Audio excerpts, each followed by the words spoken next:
Imvo nyamukuru yatuzanye ngaha kwari kuraba aho ibikorwa bigeze no kubaraba mwebwe muhagwariye ngaha kugira ngo tubahe ivyizigiro vy'ubuzima twongere kandi dutere intege nkuko twama bano baganga barongoye rino vuriro barongoye ubuvuzi bwo mu ntara ndetse na buramatari na mustanteri na mwebwe muhagwariye kugira tubahe ivyizero ko imbere ari heza cyane ata muntu azosubira kwihebura ati mbega uno munsi tuvurirwa hehe kandi duhe n'ivyizigiro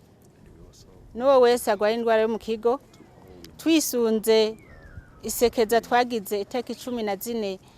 z'ukwezi k'umunani umwaka wa 2020 aho twahamagarira abarundi kazi bose kwipimisha no kwivuza iyo ndwara twongera duhamagarira no wese afise imbanyi kwegera abaganga kugira ngo bakurikiranwe ntibagire ingaruka mbi zo kwibarukira muhira no musi rero nta majambo menshi tubabwira n'urukundo kwari kubaramutsa ndabona ko musa neza mumerewe neza nta nzara muratagase murayagayaga ibyo byose biratunezera kandi ntimwigiriwe mu maso kubera mushigikiwe n'igihugu mugashikikirwa cyane cyane n'Imana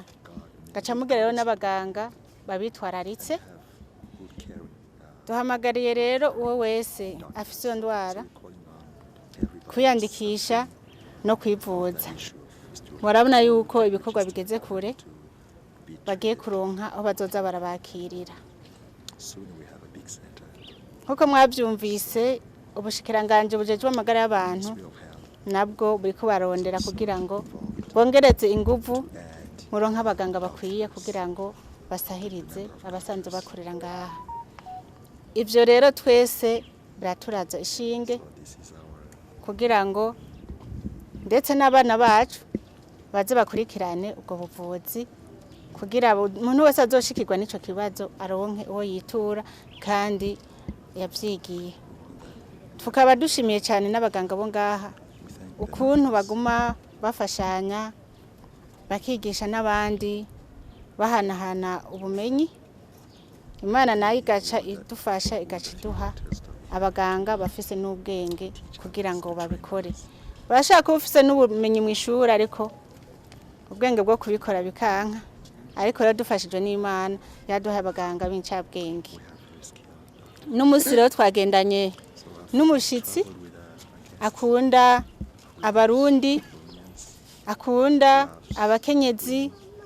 akunda abantu bose bantaho nikora akunda abantu bose bafise ibibazo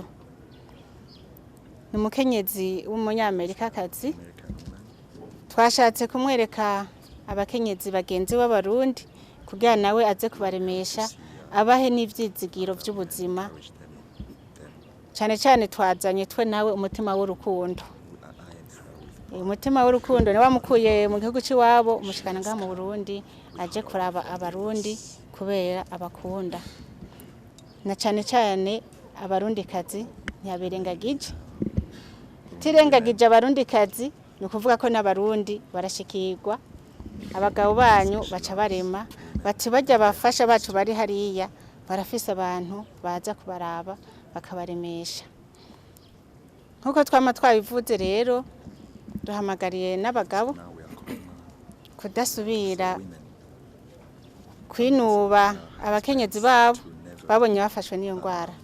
ahubwo ni babiyegereze cyane kugira babafashe baronke ubuzima uko nama nabivuze n'ubu ndabisubiramwo nzogukunda ndagusonere urwaye canke ukomeye imisi yose y'ubuzima bwanje nta rumwe aregera avuga ati nzogukunda ndagusonere ukomeye gusa ni urwaye canke ukomeye mu mahigwe no mu magogwa nayo magogwa nyene baba barasinye hajya pati canke pastor avuga ngo uravyemeye hari abantu bapfa kuvuga ngo ndavyemeye ngo yego nibinyene babemeye nyene ko bazosangira nibinyene ntupfa kwemera gusa ngo yego utazi ibyo kuremera. Rero tubahamagariye kwemera byose na cyane cyane gufashanya kugira ngo abakenyezi babo bakire. Dufise n'amahirwe ikibazo cyatorewe inyishu mu mezi makeya. N'ababanyi bose, inshuti y'abagenzi ndetse nabo mu makungu kugira ngo baze bamenye ngaha baze kwivurizwaho ribe ivuriro rurangiranwa mu karere.